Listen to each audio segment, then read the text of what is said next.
It's the Locked On Podcast Network, your team every day.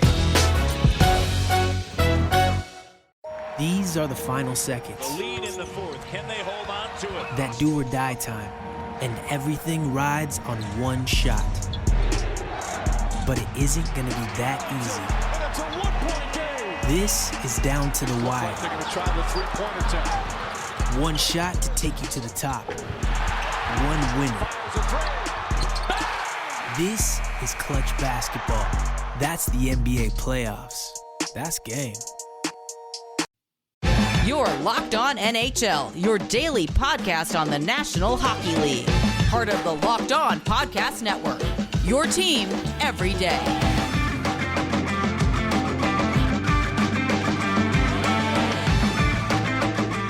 Happy Wednesday, hockey fans. You're listening to Locked On NHL, part of the Locked On Podcast Network, as we take a look at the Western sort of conference here in the NHL. Today's show, by the way, is brought to you by Locker Room. You can download the Locker Room app from the iOS App Store and find one of our Locked On rooms. Some of the hosts on this very show, Locked On NHL, have been doing some Locker Room stuff, so make sure you get on that. Locker Room, it is changing the way we talk sports, and we're going to talk sports right now. And we're going to start with I'm a little bit of a bringing my own team into this nonsense, but we're going to start with fighting. How about that? I love it. I am, of course, joined by Tom Gazzola, who I did not introduce, and I also did not introduce myself. My name is Sarah Avampato. I'm host of Locked On Kings. If you're a regular listener here, you didn't need that information, but if you're new, thanks for coming in. And we're going to talk about fighting. So on Monday night, the Sharks and the Kings played each other, which is, the way it works.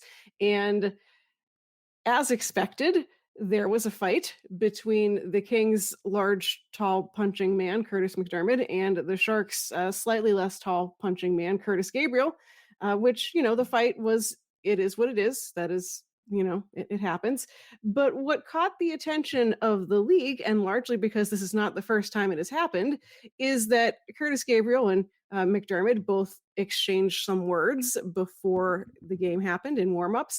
Gabriel shoved McDermott with his stick, and inevitably in the game, there was a fight between the two of them. We had some Curtis on Curtis gloves that were dropped in that game.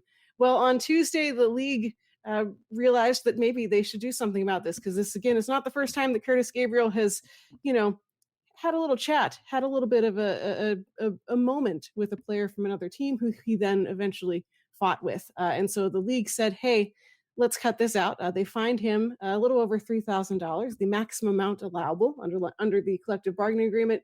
And the Sharks head coach was also fined $5,000 for this incident. And the Sharks basically have to be on their best behavior for the next year, or else they get fined as well. And not to turn this into a fighting in hockey good or bad show. I think that's a whole other can of worms. But this nonsense of, let's, you crossed my line, now I'm going to shove you, now we're going to fight each other. Like, why is this still a thing? Why is this still happening? Why? Just why? Oh, why? Because you get a couple of bulls in the ring, and one knows how to piss off the other, and they're going to do it because they're trying to get their team sparked. And it's kind of, Sarah, I guess it's the game within the game. But in this instance with Gabriel and McDermott, like McDermott, he didn't really care. Like you said, he kind of brushed it off, whatever. If they're going to fight, fine. They're going to fight between the whistles during the game. And let it be, right? And let it help dictate the rest of the game. And maybe it helps settle down the game. Maybe guys were getting chippy. Who knows? This is two rivals playing each other. But if they did it in the game, it would probably have more of an impact. And then you have Curtis Gabriel, who's starting to make a name for himself around the National Hockey League. And it's hard to make the National Hockey League. It's even harder to stay in the National Hockey League. And he is definitely doing everything in his power to make sure people know who he is and see what he can do. And that's by fighting, intimidating, getting under the skin of the opponent. And John Scott came out a couple of weeks ago, I believe on his own podcast, I think it was, and said, hey, Curtis Gabriel, like, relax. You're going to get your cracks at these guys. do it a little bit more effectively. Don't do it in the warm-up, or pick your spots a little bit better. And then here he is, a week and a half, whatever it is later, and he's going after McDermott. He's crossing the red line, it's a no-no in the National Hockey League. It's a no-no in pretty much every hockey league. During warm-up, you don't cross the red line. And long gone are the days of the bench-clearing brawls during warm-up. The 70s had them, maybe the early 80s as well. But you don't do it. But as soon as a guy does cross the line, that someone from the opposition is seeing that. And it makes the players see red. So that's exactly what Curtis Gabriel wanted in terms of a reaction. McDermott came over, told him stop crossing the line, and he tried to give him a cross check to very little effect. And then we've seen him get up close and personal with other players in warm up. And then the league just said, that's enough.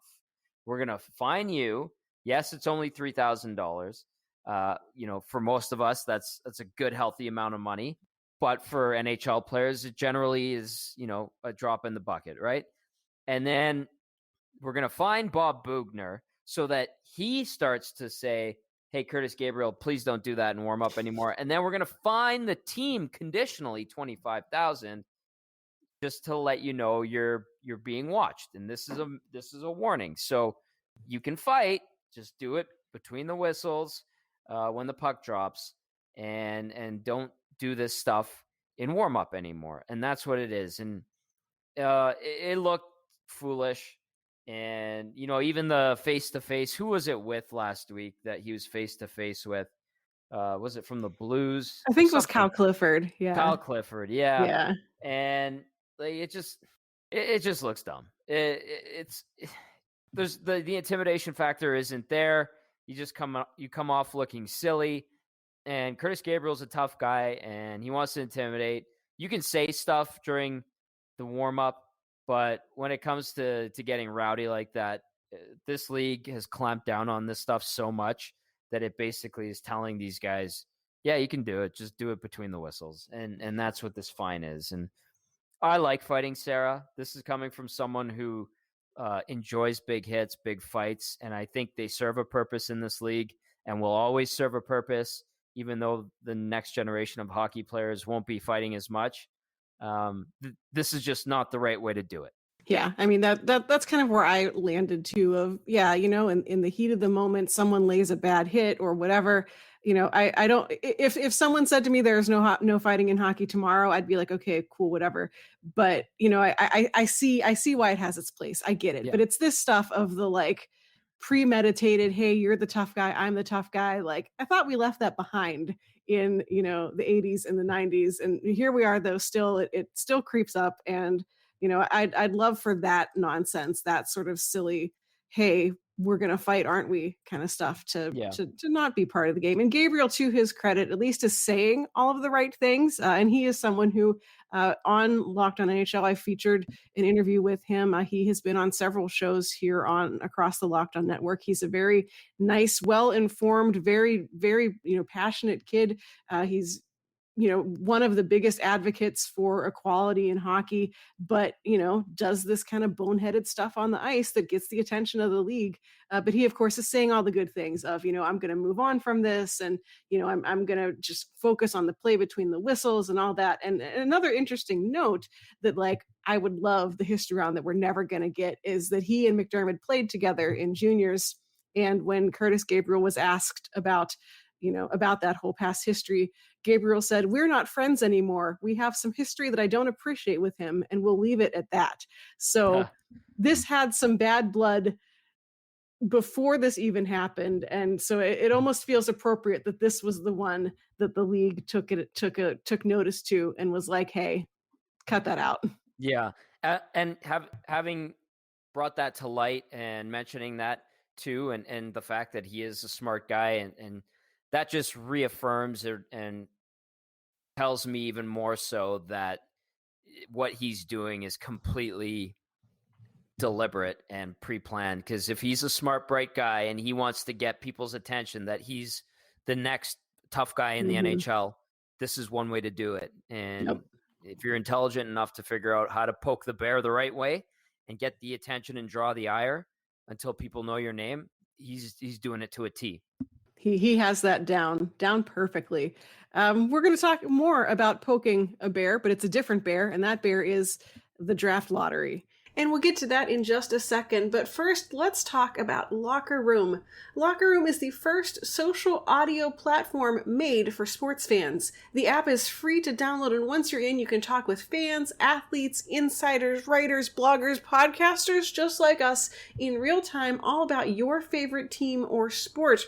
It's the perfect place to start or join conversations about the NHL or any other sport. It's a great way to react to the latest trade rumors, to get some thoughts on a controversial goal, to maybe have someone help you understand what goalie interference is, because quite honestly, nobody knows. But you can do all that stuff on Locker Room, where you'll find fans just like you. You can have watch parties, debates, post-game breakdowns, and of course, you can react to big news or rumors that happen in the league. You can even find Locked On hosts all across the NBA, MLB, and NHL, all on Locker Room. I'm not on the app yet because right now it's only for iOS, but you can find lots of other Locked On NHL hosts, including some of the other folks who host other editions of this show, and you can of course find your favorite team and check out and see if they have a Locker Room of their own. So go and download the free Locker Room app right now. It's currently available on all iOS devices.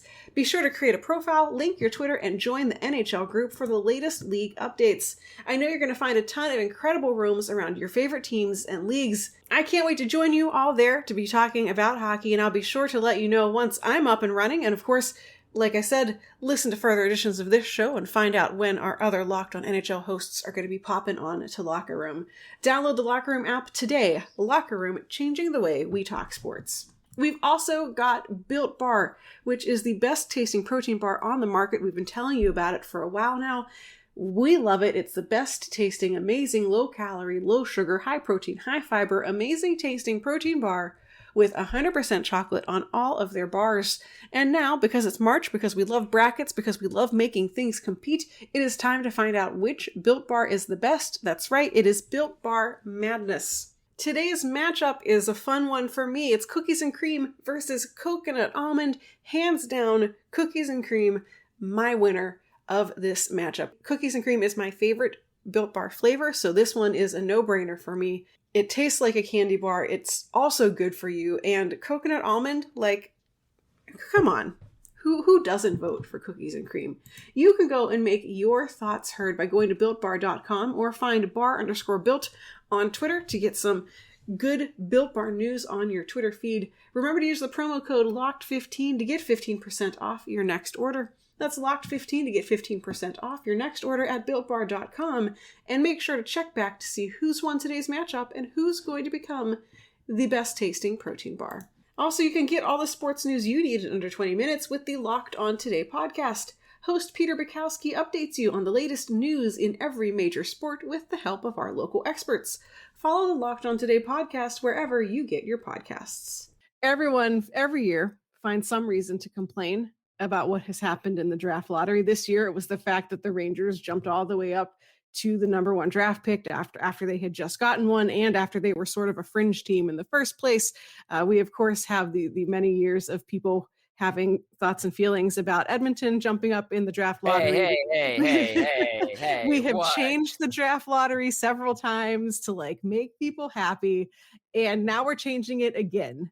This was formally approved by the league, by the Board of Governors. Here's what's going to happen. The number of lottery spots are going down from 3 to 2. So that's going to change the amount of spots that people can drop. The worst finishing club can drop no more than, I believe, 2 spots, I think, with this new one. There also is going to be a limit on the number of move up teams. So it's only going to be 10 teams that can move up in the draft. We're going to change the amount of teams who could get the number one draft pick, essentially. And then no team will be able to, as they say, advance in the draft order by reason of winning a lottery draw more than 2 times in any 5-year period. But what do you think about all these changes? Like, is this like we're fixing something that's not broken? Is this Yeah. like we're fixing something because enough people whined because things didn't go their way? Yep, exactly. I rolled my eyes when I found out that they were doing this. I'm like, oh, here we go. You know what, Sarah? You know what's going to happen? Hey, great. They changed that. They appeased Mhm. a few GMs and owners. Fine. Whatever. Because guess what? The next time that these soon to be implemented set of rules rub a GM of persuasion or owner of persuasion the wrong way, and it goes out of favor for that particular team, we're going to go through all of this again. And they're going to change it again. They're going to tweak it because this GM didn't like how this was done, and that owner complained about that, and then a few others get on board. That's all that's going to happen. That's what I've learned about all of this. It's a couple of GMs who have a lot of sway and persuasion, don't like something, they complain, they have the ear of the board of governors, and they get the votes. That's how this happens. So next time something comes up that people don't like with the draft lottery, they're going to do this all over again. Maybe they expand it back to the old rules or something similar to the old rules, or they narrow it down even more. It's going to happen again. You're going to see knee-jerk reactions. That's what this kind of group of executives tends to do in this league, having covered it for 14 years now. That's all this is. And I'll roll my eyes when that happens next time, just like I did today when I saw the official release in my inbox from the National Hockey League. It feels like a very NHL thing to overcomplicate this. Like last year, of course, last year was extra complicated because of, everything changed because of the pandemic. And like, I get it that last year was but like last year should have just been written off as a weird year. Like the Rangers won. Okay, cool. But everything was strange. I felt like when I was explaining the draft lottery to a friend who is like a casual hockey fan, but doesn't go, quite in depth as a, person who listens to a daily podcast about the NHL, I felt like I needed a flow chart, or that I needed like a diagram or something. And like, it shouldn't be that hard. And, she follows other sports and is familiar with the way that, drafts work in other sports. And she's like, what is wrong with your sport? I'm like, I don't know. I don't know. We just made it so much harder than it needs to be, all because, like you said, a couple of influential GMs or owners or whoever don't like the results for whatever reason and kind of start to raise some feelings about it. And then we end up with this cycle of making it even weirder every year. That's exactly it. And, when they laid out those rules going back to the last draft, and you're like, oh my goodness, like, what is going on? I needed to go through that email from last year a few times to be like, okay, so there's like a step one, a second step. If this combination of things happens in step one, we do it in step two. And then if something else happens, there's another step to this. I'm like, this is ridiculous. And I thought in the back of my mind, as I was reading that, I'm like, at least it's only going to be this 1 year and we'll go back to normal. No. Nope. No. That somebody's feelings gets hurt. Someone of influence doesn't like it. And then they talk to some other person of influence who has their feelings hurt and didn't like it either. And then all of a sudden they get to persuading. And then the new GMs who don't have any persuasion are just like, yeah, I guess. I don't know. Sure, we'll do it. I'll go talk to my owner and we'll figure it out, I guess. I don't know. And then bada bing, bada boom. 6-7 months later, we're talking about a new format all over again, leaving all of us going, really? Come on. Fine. Yeah, here we go. Just wild. Just wild. Yeah, exactly. Yeah, whatever. And like, yeah, I felt like last year was just way overcomplicated. And every time I thought I had a handle on how it worked, I reread it and realized that I was confused about something. So like, and it's like, if people like us who cover this league, on a daily basis, you've been doing this for a long time. Like, if we're confused about it, like, I mean, this is a topic for a whole other show, but about like the inaccessibility in many ways of the NHL to people who, might want to make the jump from I watch my team every so often to I'm like really invested in knowing how all this works. And it's stuff like that, just why? Yeah. Why are we making this so much harder? Yeah. It's a lottery. Who was your worst team? They're done. Yep. It's like if you wanted to get into baseball and find out why the Yankees and Dodgers and Red Sox are always the best teams, and the Cubs, you slap them with the luxury textbook and go, hey, read this. Now you'll know. Yep. And Congratulations. it's like, oh boy, I'm going to go pick up cricket now. No thanks, MLB. Right. Yeah. Just way too complicated. And you know what? It's going to be hilarious when, Detroit or the Sabres, because they are by far the worst team actually this season so far.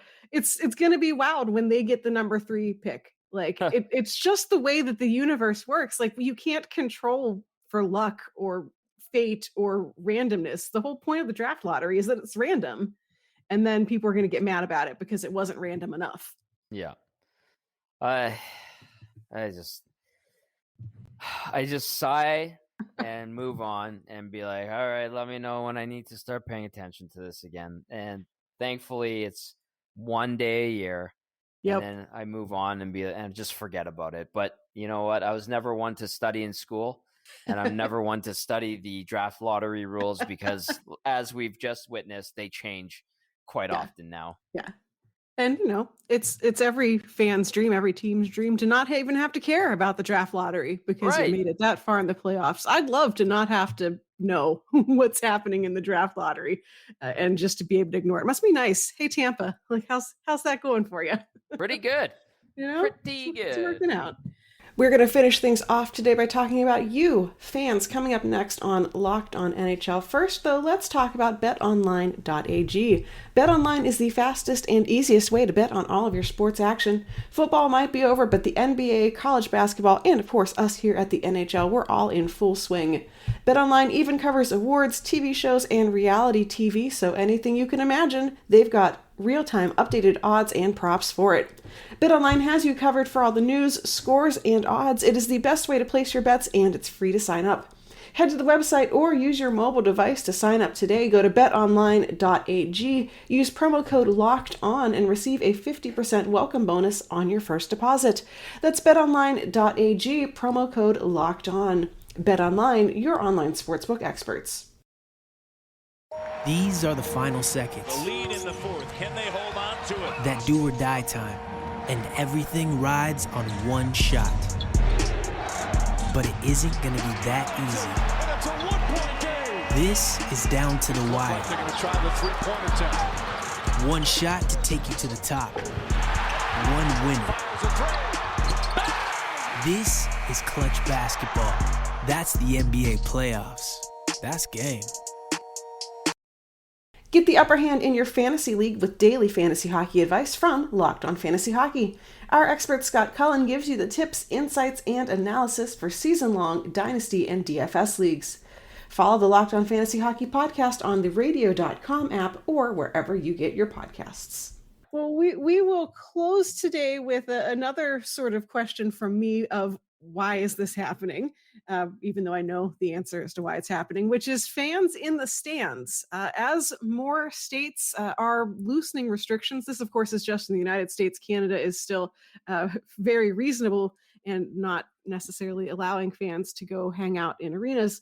But here in the US, we are loosening a lot of restrictions and more places are allowing fans in to their arenas. We do have several who have been doing it since day one in our world of the Pacific and the Central. Arizona, Dallas, and the Panthers, they all, since day one, have had fans in the building. And that now more of them are offering tickets for fans. Teams like Carolina are being able to increase the amount of fans they're allowed to let into their building because their state has let up in their regulations. But still some of the largest markets in our world, Chicago, the California teams, Minnesota, which loves its hockey. People would line up instantaneously to go see a Minnesota Wild game, I think. But some of the biggest markets are still not allowing fans, and so far no talk at all about allowing people in at all. I'm kind of torn on this, on letting fans in. I know financially that is obviously what the league wants, is to be getting butts in seats and to be getting money from those tickets. But It's one of those things where like it's great because the pandemic is hopefully winding down. People are getting vaccinated. It might actually be safe to get on an airplane again sometime soon, but it still feels now we're so used to not seeing hockey with fans in it that it seems a little weird sometimes to be like, oh, that's a person out there. That's not a cardboard cutout. Yeah, and having gone to all the games pretty much in the bubble here in Edmonton, and then all the games this year, Oilers home games, it's weird being in the building. I'll reiterate that again. It is bizarre. They pump in the crowd noise. There's nobody there. You hear everything. So that element's cool. And I'm with you on the fact that this is a kind of bittersweet thing, because I like the positive outlook of having people back in the building and a little bit of energy from the crowd, because that is sorely lacking. And it is dearly missed, 100%. Now, we haven't beaten this thing yet. We're getting a lot closer. It's being vaccinated. That is a great positive sign. I love that. The other element of it is the safety thing. And that's something that can't be overlooked. And, you mentioned some cities have had fans in the stands from the outset this season. You look at Florida, both teams were able to basically do it from the start of the year. You look at Miami Beach this past week and all the spring break garbage that's going on. Like, it's just getting stupid in that regard. Now, I know they do a very good job of separating, distancing, and controlling as much of it as they can at NHL games, but there's still a risk involved with it. And that's something that's, something to be very leery of and aware, and it's not done and over with yet. So I know here in Edmonton and Alberta, so that would involve the Flames as well as the Oilers, the province on Monday said it would not be moving to phase 3, which may have opened the door to fans in the building at the Saddle Dome and at Rogers Place here in Edmonton. Of course, a very select few, maybe like 1,500. So that got put down, and they're not doing it just yet. They're not moving to phase 3. The rest of Canada, like Quebec, we saw with the Canadiens, a couple of players on the COVID protected list and protocol list are now having their games postponed. There's no Oiler games this week against Montreal. They were supposed to play them 3 times. On my Monday pregame show on TSN Radio, we got the announcement halfway through my show. And it was a weird scenario. And so it hasn't been fully solved yet, this issue. So I like seeing fans at the games, but at the same time, there is a risk. And to say we're past it would be foolish. I mean, hopefully by the playoffs, we have, way closer to herd immunity. I know in the U.S., I've been following this thing crazy since the vaccination rollout has been going, because it's been really slow in Canada. We just hit 4 million vaccinations out of 37 million people. But there's hope. So we'll see. Sarah, you and I could be talking about this in a month and a half. Yep. And we're talking about at least 50% capacity in Canada, potentially, or something like that, right? But yeah, it's a double-edged sword. That's a good way to put it.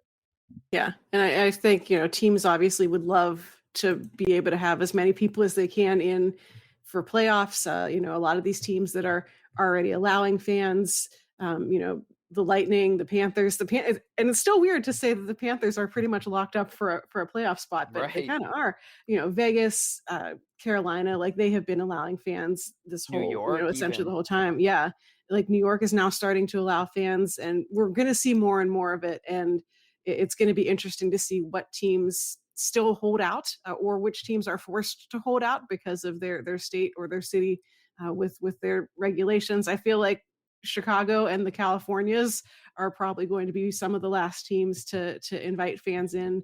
I know Illinois still they are loosening restrictions, but is still not enough to necessarily make it worth it to open up the United Center and let fans in, just because of the how few you're allowed to have. But we're going to see more of them, and we're going to have to continue kind of grappling with what does it mean to have fans in a hockey game and in a pandemic, and it is what it is, and it's going to be nice to see faces in the stands, especially in the playoffs. And I know the players will appreciate that too. And so that's maybe kind of one of the, aside from safety, the important thing to consider as well, is just creating that environment that leads to fun, exciting, successful games.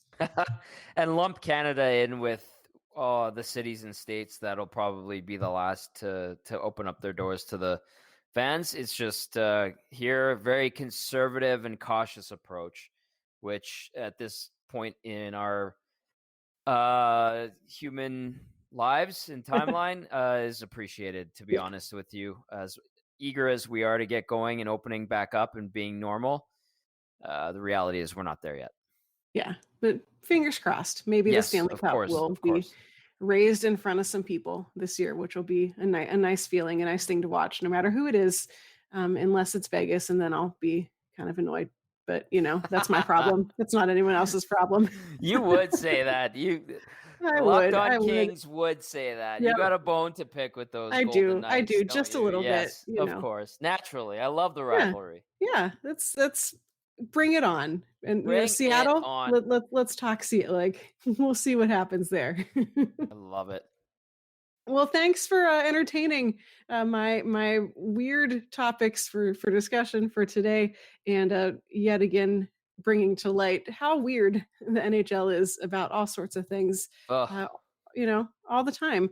For people who want to hear more from you, who want to find your work online, keep up with the Oilers and what's going on up in Canada, where can they find you and all your stuff? Yeah, Sarah, you can follow me at Tom Gazzola on Twitter, but I would say usually you can catch me on TSN 1260 hosting the Oilers pre- and post-game show, but those shows have been postponed because there will be no Oilers-Canadiens games this week. All three of them pushed.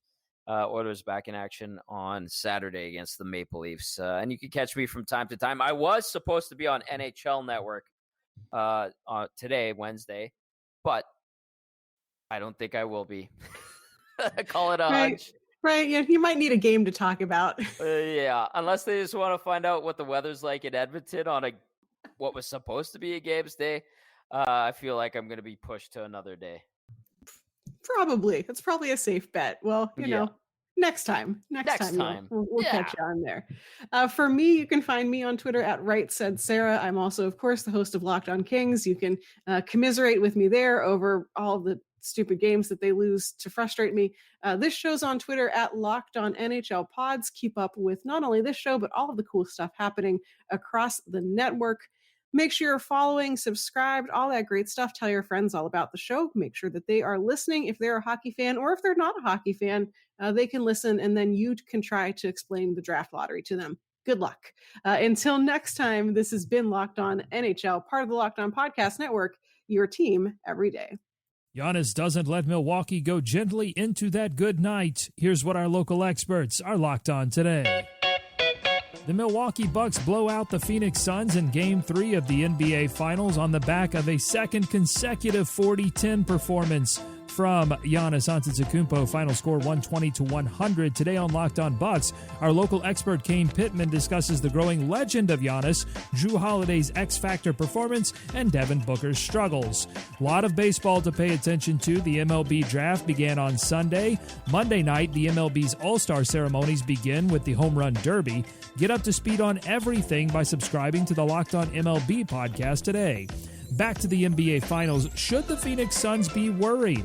The answer is on the Locked On Today podcast. All the sports news you need in under 20 minutes. Follow Locked On Today, wherever you get podcasts. Local experts on the biggest stories. It's the Locked On Podcast Network, your team every day.